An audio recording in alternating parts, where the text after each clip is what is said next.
What's wrong, big man? Don't like spreading it? I'm gonna make somebody spread it today, and it won't be me! What's up, guys? All here, and here we are to do a nice little quick review of chapter 252 of Jujutsu Kaisen, which is known as the decisive battle of the uninhabited... Gosh darn it! I can say the name every single time off camera, but the moment I start to record... What's up, guys? That goes here, and here we are to do a breakdown of the uninhabited... I can't say it! Quick review. Chapter 252. Jujutsu Kaisen, the decisive battle in the uninhabited demon-infested Shinjuku, part 24. What was so hard about... I'm sorry. This is meant to be a quick review. So, let me get this 5-minute timer ready. We got 4 sections to cover. We've got the plot. We've got the characters. We've got the scaling. And we've got the future. So, let's not waste any more time, and let's hop right into it. Editing me. Ready. 3, 2, 1, go. What's up, guys? That guy with a pencil here. Fun fact, I do happen to have it on me and keep it on me at all times. And another fun fact, do you know you can Patreon for as low as $1 a month, or a member for as low as $3 a month to get the 23-minute live reaction of this very chapter? Fun fact. But also, let me see if I can find this 5-minute timer so we can immediately hop into, bam, the plot. Once again, not too much happens this chapter. Though... No, I'm not gonna lie. Not too much happens this chapter plot-wise. I mean, there is the big plot reveal that it's Maki versus Sukuna, and Yuda's domain shattered, but we kind of got that at the end of 251. Like we knew this was going to happen. Like, this was pretty much digi-destined. So, plot-wise, not too much happens. It goes into a big issue, and I'll even use this 5 minutes to talk about a big issue. Now, a lot of people are starting to feel, and it's, unfortunately, an issue that was destined to happen with Sukuna getting so much screen time. A lot of people are worried that we're starting to stagnate. We're getting a little bit bored. We've been fighting Sukuna. Admittedly not for 24 chapters straight, because we did have the intermission of the Kenjaku battle, and of course we have little spurts of this battle right here. But ultimately, we have been fighting Sukuna for the better part of a year now. Like, by the time I think June or July hits around, it will have been a full year of just fighting Sukuna. So, a big idea and a big worry that a lot of people are getting, and some people just generally feel it, I've seen it in my comment section, I've seen it in other comment section, I've seen videos made about it, is Sukuna getting boring? Like, are we sick and tired of it? And here's the thing. Personally, I'm not. I'm fine with this plot stagnation. We are in the end of the series.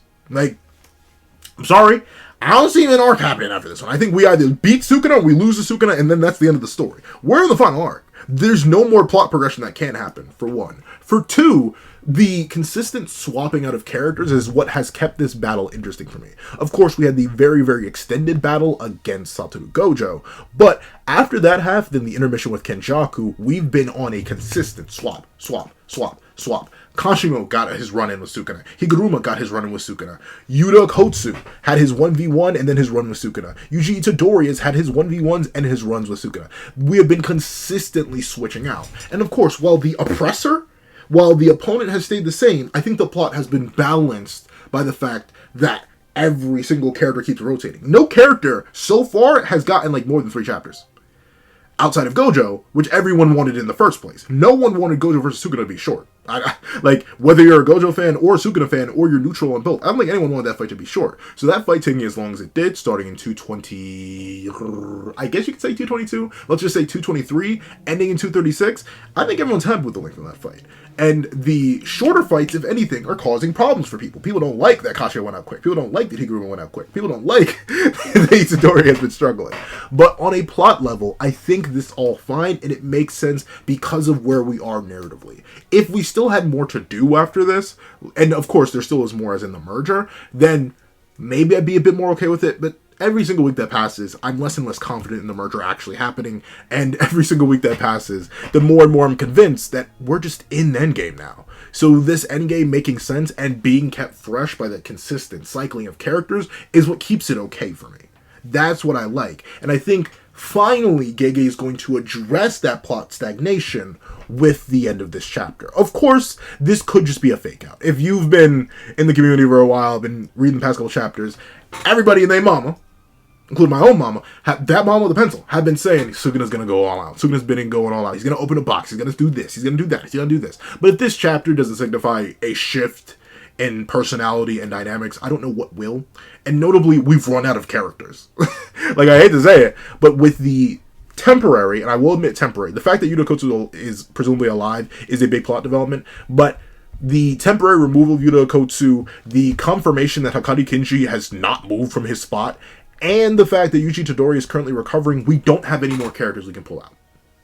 Where before we were asking, where's Yuta? Where's Yuta? Where's Yuta? We've gotten Yuta. Where's Maki? Where's Maki? Where's Maki? We've gotten Maki. Where's Hikari? Where's Hikari? Where's Hikari? We've gotten Hikari. We've gotten Higuruma. We've gotten Kashimo. There's nothing left. Meaning that if there's any time for a shift to happen, it is now, and I think that'll keep the plot moving, I'd say inching forward. Once again, not too much happens this chapter, but the confirmations of this chapter, plus the character interactions of this chapter, and the lack of confirmation in this chapter still leave the door open. And hey, this is the door open for good things and for bad things. And I think that's perfect. Remember, we're operating on a weekly format. Of course it's going to feel dragged out. Of course it's going to get a little bit repetitive, because we're waiting weeks upon weeks upon weeks upon weeks upon weeks. Luckily enough, we don't have a break this week, meaning we're going to be right back next week for the same thing, continuing the battle. And I think that'll help. Once this is all out, I think the people are going to appreciate it a whole lot more. And of course, once it's all out, the series will be over. So there won't be too much more plot to appreciate nor complain about after that. But we have now need to move on to the characters. No, move! Now, this chapter, it does some good stuff for me. Now, admittedly, if you couldn't tell, this is the Maki versus Sukuna chapter. I don't think I need to convince you of that. And what I love how it does for both of these characters. Actually, before I get into Maki versus Sukuna, I'll rewind. One thing I do like, yet find sad, is that how unconfident our cast was in their chances. The reveal that Yuta was destined to break his domain, like they were waiting for that signal, goes to show how little faith, yet how much faith they have in their plans, in their operations. It goes to show that our cast never had a hope. In the sense that, not that they didn't have a hope of beating Sukuna, but they never had a hope that it was going to be easy, or it was going to be simple, or it was going to be clean, or when you walk away, you will hear me say, please, oh baby, don't go. Simple and clean is the way that you're making me feel tonight. It's hard to let it go. Hold me. I'm sorry. But with that being the case, that was never the case. They didn't think that Yuji was going to succeed. They didn't think that the battle would be over this cleanly and easily. They're all surrounding the spear, surrounding the move domain, and locking in to move in. And Maki was a big part of that. I like that. It goes to show that our characters definitely took the threat of Sukuna so seriously that they have contingencies for contingencies on contingencies on contingencies. After A loses, then B loses, then C loses, then D loses. Right now, we've gone through A, B, C, and D. We went through Gojo, we went through Higuruma, we went through Yuta, and we soon may be going through Maki, but we also went through Higuruma and Kashimo. All of them went through. But you know, the main thing that I like character-wise in this chapter is the fact that ultimately Maki and Sukuna are both monsters. This is something that has been hinted at loosely for Maki. Like, she's been called, oh wow, she's a monster. She's completely different. Momo's the big one, like right before the start of Sakurajima Colony. That's a big thing that they go in on. Momo especially is like, oh no, Maki, she's a creature. But, well, a lot of that felt like lip service. Now I can genuinely see it, but it's a monster in the best way possible. Look at the absolute euphoric glee on that woman's face as she gets to get her get back against someone who isn't Toji that threw her around. She is genuinely smiling in the face of death as she goes bar for bar, and Sukuna is smiling right back. They're having fun. Like, in the depths of despair. Don't get me wrong. I appreciate how serious Yuta was. I appreciate how serious Yuji was. I appreciate how serious Higuruma was. All these different characters coming in and laying down their serious schmeat on the table was super duper important for keeping the tone consistent. And ultimately, I don't think Maki smiling breaks the tone anyway. I've heard some people claiming that, and I think y'all just haters. Back up. But with that being the case, what I like about this on Maki's character front is that it makes her transformation feel more unique. It makes her stance and all this feel more separated, which is exactly what it's supposed to be. Maki is the exception to the rule, and thusly, of course, where all others were grimacing in terror and worried about the king of curses, she's the only one who can look him dead in the eyes and grin right back. And even, realistically, for the first time since Satoru Gojo, she's the first person to actually start bantering with him, going band for band, teasing him, being like, that heart of yours, are you going to keep that up while you fight me? And Sukuna just drops like, I don't see why. I've hardly broken a sweat. These two are genuinely playing off each other in a way that I never would have expected, honestly. In spite of Maki's characterization and what the narrative has kept saying about her monsterhood, I haven't really seen it until now, and I'm leaning with it, and I'm rocking with it, I'm happy for baby girl whipping it up in the kitchen. But we'll get to the scaling in a second, because that's the next thing about whipping it up in the kitchen. Next, we do get a little character thing for Urume that I greatly appreciate. I do like how Urume does actually end up genuinely praising Akari here. Like, she's like, wow, you have an auspicious technique and an ingenious brain. Once again, if I said she, I apologize. Once again, we don't know Urume's gender. But I like that they are so consistently praising of Hikari. Like, straight up like, your technique is impressive. As they said the last time we saw them in 246, I've been using the full extent of my power, and you can clearly see that by the environment around them being covered in ice.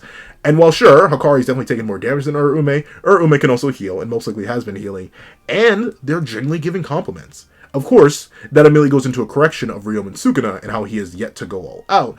And notably, I guess we can talk about this as a character thing.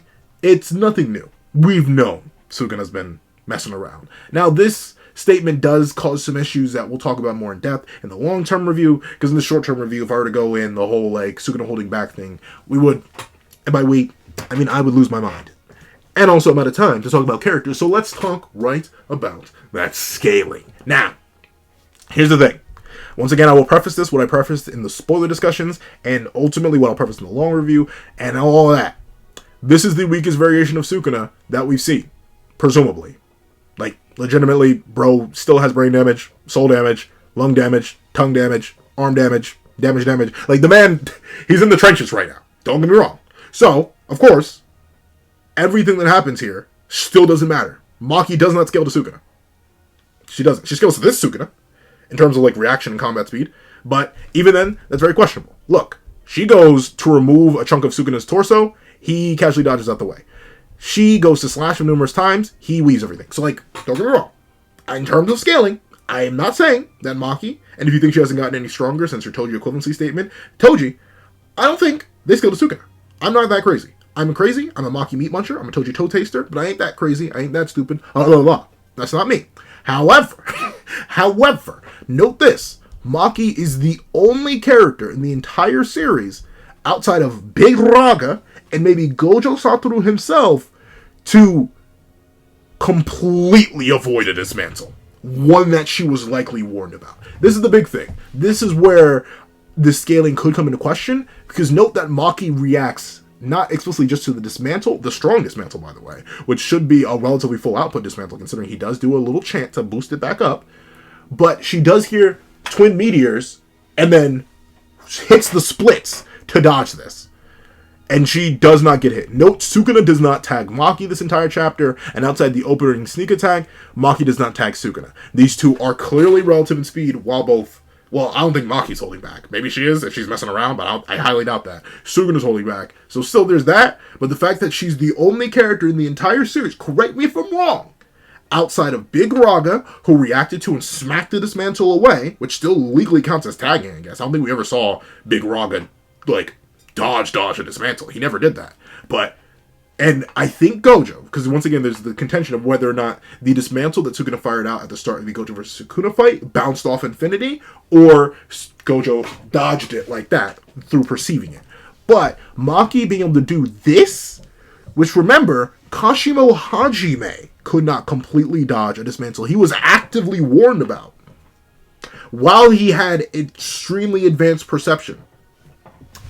I'm just saying, if I am going to push an agenda, and of course, I hate to say it, I may seem unbiased. I don't. I'm very biased. I am. If I'm going to push an agenda, if I'm going to be a Maki meat muncher, a triple M, if you will, I think this hard. A lot of this early chapter, very, very non-convincing in terms of Maki being extremely fast. Extremely strong, of course. She's like the only character outside of Rika to genuinely manhandle this fatigue Sukuna. But at the same time, with her dodging an explicitly amped dismantle, I don't think it's World Slash, one, because it travels, and two, because he doesn't do the full chant. But I do think this is a strong dismantle, meaning it should at least be comparable to every other dismantle we've seen in the entire series, with the exception of World Slash. She's the only one to dodge it, perceive it, react to it. In my opinion, this means that outside of things that are literally known to be stronger than this move, like a full power world slash and like Gojo's attacks, Maki could dodge and react to anything that doesn't like act as a screen wipe. Like, yeah, she's not dodging Unlimited Hollow or like Hollow Purple. She ain't that fast. But I don't think a character like Hikari's tagging Maki. Gonna say it. I don't think a character like Yuta's tagging Maki. A character like Yuji's tagging Maki. I don't think anybody else is tagging Maki. That I almost called it precog. That precog goes absolutely crazy. But of course, that is precog. If Maki didn't have precog and didn't have enhanced senses, because once again, I think she did hear Sukuna say twin meteors. You can tell by how she reacts. She probably would have been able to dodge it. But she does have that, and she was able to dodge it. So, she's her fastest character in the series outside of the literal gods, and like maybe the projection sorcerers in terms of raw movement speed. But even still, she's a monster, a beast, and a demon. The scaling is literally all for her. No one else gets any real scaling in this chapter. If you wonder why I've been exclusively talking about it, like, there's some scaling things that get confirmed that I'll lightly tap on. There's the confirmation that Soul Split Katana does stop healing. Soul damage is permanent. It does do soul damage, but if you understand the outline of the soul, you can heal from Soul Split Katana, which is what Sukuna is doing, but even then, that does slow him down to the battle with Satoru Gojo, and we know that Yuji's RCT is not mastered yet, but he still does have insane amounts of cursed energy. Those are the other two scaling things. Juicy stuff. I'm out of time. So, let's move on to the final part, the future. Now, I've been saying it. I know some people are sick and tired of me saying it, but I'm going to say it. I'm going to say it. No, but with that being the case, I'm going to say we're probably going to finally see Sukuna whip out a new technique. One of the biggest issues with Sukuna's stagnation, at least in my opinion, is the fact that he's been just relying on cleaving his mantle. I think we're finally going to hear the Fuga. We're finally going to hear bro start whipping that wrist up in the kitchen a little bit. A black box will finally open. Now, the question is, are characters going to fall from this? Like, is the Lich going to show up and go, with Ron Perlman's voice and everything, hit the fall? And then suddenly characters are going to start dropping left and right like flies? Maybe. Kind of, sort of. I think Yuta won't come back next chapter. A lot of people are hoping he has a really quick turnaround. I think he will have a turnaround. I don't think Yuta's done, but I don't think he's going to have as quick a turnaround as to show up next chapter. But I do see Maki, like, losing a limb. Probably. Maybe an arm. Maybe a leg. She's going to be in dire straits. I don't know. I can tell. Like, even as the mightiest Maki meat muncher this side of the Mississippi, Maki's losing something. Sukuna's leaving here with something. It don't matter what it is. Sukuna's going to leave here with something. And that something is probably going to be a leg, an organ, something of the type. And I think it's going to come from this. Though the thing is, though, depending on what he opens and what it means, we may actually start to get more hints of what the fingers generally do. Because once again, no one has a solid answer for that. We've had solid theories for it. We've had solid theories on it since time immemorial, but we don't have an actual answer. So I think we're finally going to start to delve our toes into that field too, and get an understanding of what the fingers do and what different techniques Sukuna has. Maybe finally get a technique name if he's seemingly going to go all out. But at the same time, with it being noted that Ume is the one saying, he's bored, he's probably going to start tweaking a little bit, he may not tweak at all. There's still the 50-50 shot that nothing happens here. Another thing that may be taken care of next chapter is the end of this fight. Notably, we don't get much actual fighting between the two. We just see an expansion of their battle. I think we're going to wrap this up soon enough. I think at least at one point, if only for like a page, we're going to see all four heavy hitters at once. Most likely extremely damaged. Maybe Akari's going to be missing something. Maybe Maki's going to be missing something. Maybe Yuta's going to be scarred down the middle. Maybe Yujitori's going to be in trouble. But I'm assuming we're going to get all three of these together. So another thing I'm expecting in the near future is the wrap-up of this fight. The fact that it's still going on is an impressive testament to both characters. Even though in universe, probably like 5 minutes have passed. Being completely real. Not too much time has passed. And in terms of what else I expect from the future, I'm realistically expecting a proper return to pure Jujutsu Kaisen. Like, straight up. With the confirmation of Choso being around and alive, Yuji Todori slowly but surely re-understanding his body and his new flow with cursed blood manipulation. With blood manipulation and RCT using that to heal himself.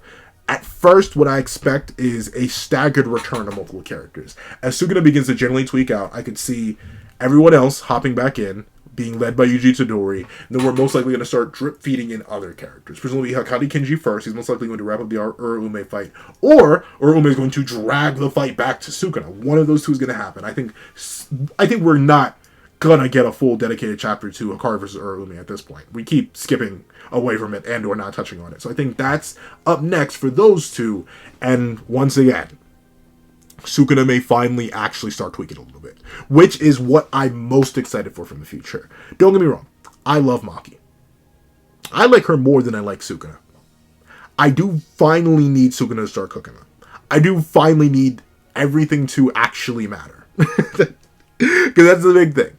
Even if I'm not bored, even if I'm not getting annoyed with the stagnancy of the plot progression, even if I'm loving every single little bit of these character beats and character interactions that are coming with this more laissez-faire, hands-off, whatever, I'll do as I please, Sukuna, I've been itching and scratching for more of his kit.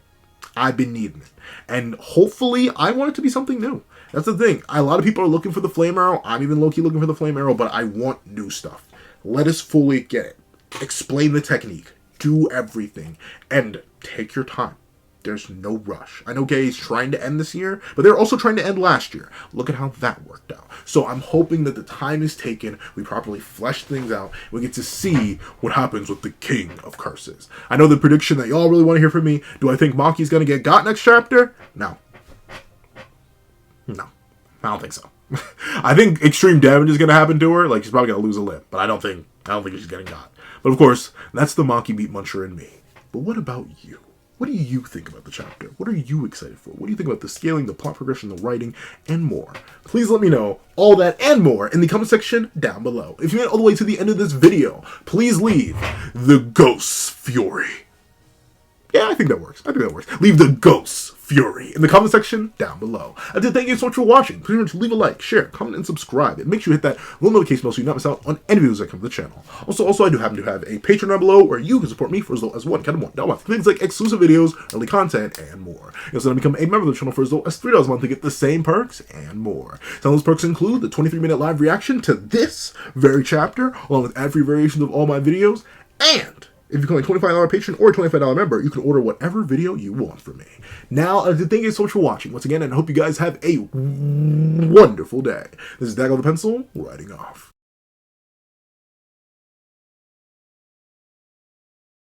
I'd like to give a thank you to our $3 members, Connor Plays, Greyhound, Kids Void, Astro, Red Wolf 4765, and Eternal Flame. I'd like to give another thank you to our $5 patrons, Victor, Steron, Sean, RNG Master, Midnight Lord 21, Metal Solid Crisis, Kevin, Igneel, and EHack1. And I'd like to give a gargantuan thank you to our $7 members, Autumn Mornings Lazo and Jan Tomaz. And I'd like to give another juicy old thank you to our $10 member, Jay Warrior. I'd like to give a gargantuan thank you to our two $10 patrons, Joaquin and Idem Okami. And I'd like to give another sloppy thank you to our, I shouldn't have said sloppy, thank you to our $25 member, Alex Ice Rose. And I'd like to give a juicy gargantuan thank you to our $25 patron, Winter. Another fantastic next level thank you to our $25 patron, China Doll 09, and a final gargantuan thank you to our $25 patron, Calvin Elder.